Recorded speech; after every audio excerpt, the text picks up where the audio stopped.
All right, a lot has changed, ladies and gentlemen. I mean, over the past month, we've had some pretty big moves. We've had some pretty big risers in these fantasy football drafts. So we are going to go ahead and we are going to talk about the 6 running backs that have risen the most in drafts, if there's a reason behind it, or honestly, if we should look to sell the hype and avoid these guys in 2023. But before we get into it, you better drop a like on this video. You better be subscribed if you play fantasy football. And of course, if you play fantasy football, you are going to love flockfantasy.com. Over there on flockfantasy.com, you can get access to all of my fantasy football rankings, get access to all the premium content of all your favorite football creators. And when you sign up with promo code FLOCK, you are going to get 30% off any subscription. And yours truly will go through and break down your fantasy football team with the podcast. But that should be it. And let's go ahead and let's look at our first running back here, who has risen from being not drafted at all to now someone that actually goes in a respectable range with Jerome Ford. Now with Jerome Ford, obviously, this is the running back 2 behind Nick Chubb with the Cleveland Browns. And the big thing that you're looking at is it being June 12th and the Browns not re-signing Kareem Hunt by now. I mean, the Browns haven't decided to go through and make a play possibly for Leonard Fournette to split this backfield. It looks like they're happy with Jerome Ford. I mean, you have reports coming out of training camp that say, yeah, Ford's looking good as the running back 2 here in Cleveland. And obviously, over the past few seasons, the running back 2 has been an extremely valuable workload, right? I mean, if we're looking at Kareem Hunt in particular, Kareem Hunt's a running back that in 2022, I mean, I went out there and had 123 carries and 44 targets. The year prior, in only 8 games played, 78 carries, 27 targets. The year before, in 2020, the man had almost 200 carries and 51 targets running alongside Nick Chubb. I mean, running backs in Cleveland generally put up a lot of points because we know the Cleveland Browns have A, great offensive line, B, they want to run the ball over and over again. And then if we're going to be looking at what you have specifically with Jerome Ford this season in Cleveland, they should be even better with Deshaun Watson under center at quarterback. So it's a valuable role historically. Now, of course, Jerome Ford's not Kareem Hunt. I don't think we have to go through and talk about this too much. Kareem Hunt led the NFL in rushing yards as a rookie. Kareem Hunt is, in my mind, or at least was, an elite level talent at the running back position, or at the minimum, well above average at running back. Whereas if we're going to go ahead, if we're going to look at Jerome Ford, he's not that guy. All right. If you're looking at Jerome Ford, this is a running back that was drafted in the 5th round in 2022. He really only had 1 year that he did anything in college, right? I mean, that was his final season in Cincinnati. You can't blame him, though, because he went to Alabama. He was a good enough prospect to go to Alabama out of high school, but it's not his fault. He steps onto an Alabama roster that has Najee Harris, Damian Harris, Josh Jacobs, all on the same team. So Jerome Ford goes to Alabama as the running back 4 on the depth chart. And no, we're not going to knock him because he couldn't jump Josh Jacobs. Of course he couldn't jump Josh Jacobs. But nonetheless, he does transfer to Cincinnati, where in his senior season, pretty good, right? I mean, in 13 games, he goes out there, he has slightly over 1,300 rushing yards, averaging 100 rushing yards a game. I mean, he also is involved as a pass catcher somewhat, averaging about 2 targets a contest. Now, if you are going to be looking at what you have with his athletic testing numbers, it's a running back that runs a 4.46. It's a running back that stands in at 5'11", 210 pounds. So he's kind of just a guy. I will say, I think Jerome Ford's new ADP is a fair price point considering the fact that it looks like the Cleveland Browns coaching staff, they're in on him. And at the same time, if Nick Chubb were to go down, he does have the handcuff appeal that we were looking for. Now, full transparency, if you're playing in like a super shallow redraft league, I mean, where you're only starting 2 running backs, 2 wide receivers, a tight end, and a flex on ESPN Fantasy or something, probably not wanting to draft Jerome Ford there. He's not going to do anything for you. More so for underdog drafts where it's best ball and you have to go 18 rounds deep. And obviously we're looking for some of those hidden gems at the very end. That's maybe where you'd consider Jerome Ford. Now going over to our next guy, the most obvious riser, Alexander Madison. Madison, May 12th, had an ADP of 100. He had already risen for a couple of weeks with those best ball contests being open. And if y'all remember, I was drafting the hell out of him in round 9 and round 10, right when these contests open. Well, now Alexander Madison has an ADP of 65.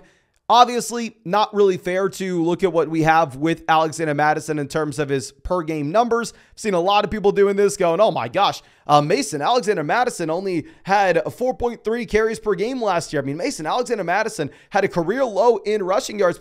Come on, guys. Dalvin Cook stayed fully healthy. We know Alexander Madison's just been a backup running back. We know why you like Alexander Madison is when he's been given the opportunity to be a starter, he has been an elite level asset in fantasy. If you're looking at games where Dalvin Cook has missed during Alexander Madison's career, he's averaged over 20 fantasy points per game.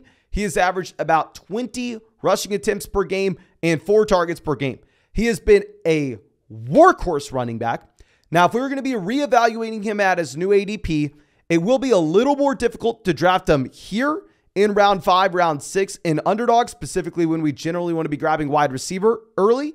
However, if you are going to be in your ESPN leagues and you're able to get Alexander Madison in round 5, hell, go for it.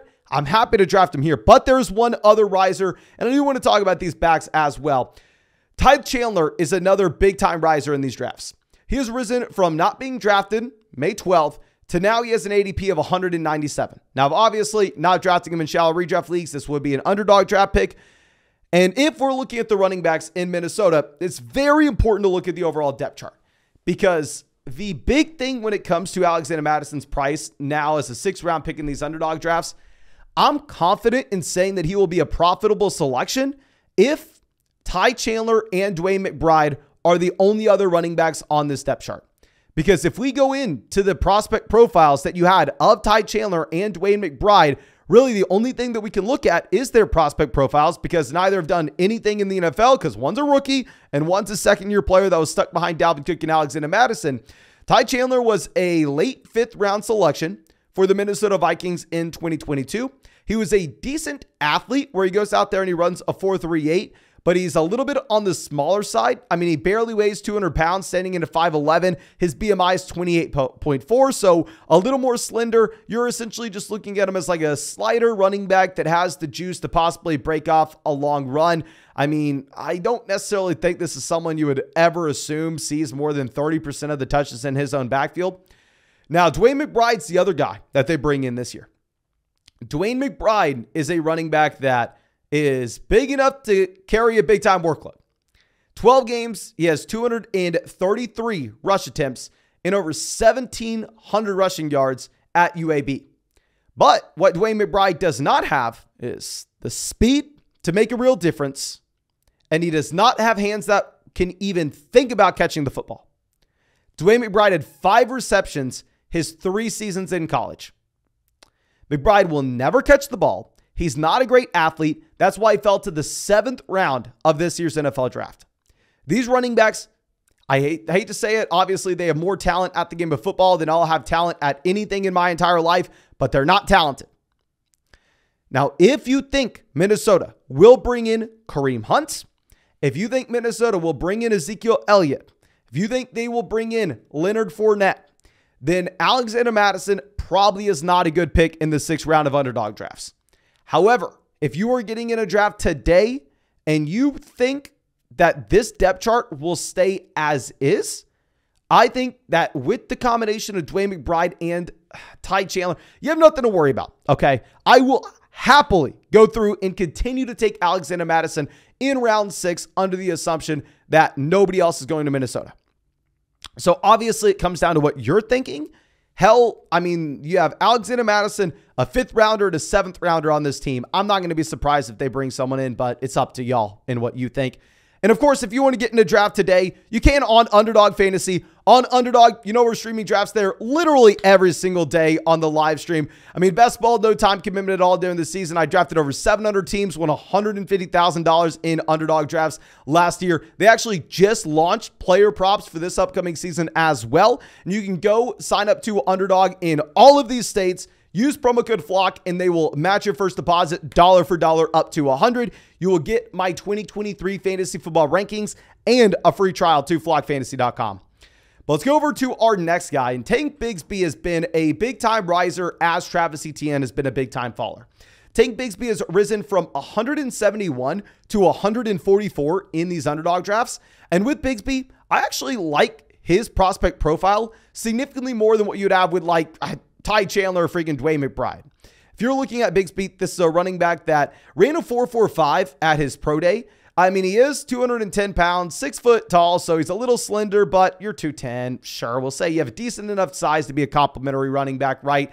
I mean, hell, in college, he really was hyped after his sophomore season at Auburn, where he went out there and he had 13 games, 223 carries.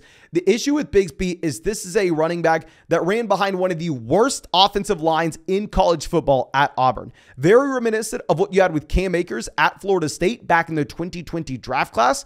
With Bixby, I think that he will be a nice complement to Travis Etienne, where we can assume Travis Etienne sees 65 to 70% of this Jacksonville Jaguars backfield. Bixby may get a slight sliver. So if you're in an underdog draft where maybe you can get a random touchdown from Tank Bixby and he'll randomly pop into your starting lineup, sure, he's maybe a good pick there because obviously he has that appeal plus the appeal where he can be that primary handcuff back if Etienne were to go down. But if you were in like a casual redraft league in that kind of format, I mean, he's pretty much just a handcuff running back to Travis Etienne. Now going over to our next guy, we're going to be looking at Antonio Gibson. And Gibson, I think it makes sense for him to rise up these drafts here. This is a running back that first in May 12th was being drafted at 129. Now he's being drafted at 111. If you were looking at Gibson, the name of the game is the involvement that you're seeing as a pass catcher. So if you're going over to Antonio Gibson, he played 7 games with J.D. McKissic this past season. And in those 7 games, Gibson only averaged about 8.5 fantasy points per contest. Not great, but when McKissic missed, Antonio Gibson changed his role. Antonio Gibson is the guy that is going to be out there as a pass catcher in Washington and not Brian Robinson, okay? Brian Robinson at Alabama and Brian Robinson in the NFL is not going to be a pass catcher. I think you're going to see Gibson just entirely consume this J.D. McKissic role, but Gibson is bigger and can also see touches between the tackles. Because if we're looking at this, Antonio Gibson this past season with no Gibson averages 4.5 targets a game. He averages 3.6 receptions per game. And if you're looking at his target share in this Washington offense through his career, rookie season, 8.3%. 2021, 10%. 2022, almost 12%. It was over 12% when J.D. McKissic missed. Now, of course, Brian Robinson will be the first and second down back, whereas Gibson's going to be the third down back plus. I like him in best ball, and I also like him in full PPR formats.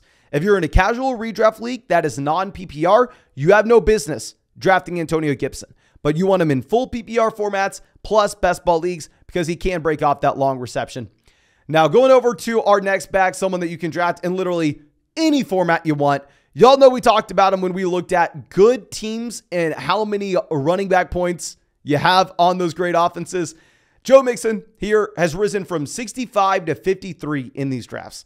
And in my mind, I still think Mixon is a fine value in round 5 with where he's going. Gibson has improved every year over the past 3 with his fantasy football finish, going from the running back 11 to the running back 7 to the running back 6. On top of this, I mean, if you're looking at this chart here, Mixon is just straight up green. And the one thing I really want to point out is the target share he had this past season. Mixon averaged over 5 targets a game with the Cincinnati Bengals this past year. That was almost a 15% team target share. We know the Bengals will be one of the best teams in the NFL. We know they'll have one of the best offenses in the NFL. They'll have a significant amount of trips to the red zone, equaling Joe Mixon as a running back with touchdown upside that is getting involved as a pass catcher, and that's what we're looking for in fantasy. But I think that's all I have for you. Again, thank you so much for being in the flock, and as always, drop a like on this video, subscribe to the channel if you play fantasy football. Leave a comment letting me know how stupid I am, and if you want to get in a draft with us today, if you want to go check out any of those player props, you can on Underdog Fantasy. Use promo code FLOCK and they'll match your first deposit dollar for dollar up to $100. You'll get my 2023 fantasy football rankings. Plus, you'll get a free trial to flockfantasy.com. But thank you again, ladies and gentlemen. Really do appreciate you. Really hope you have a great day and really hope that we get to see you out with the live stream later today.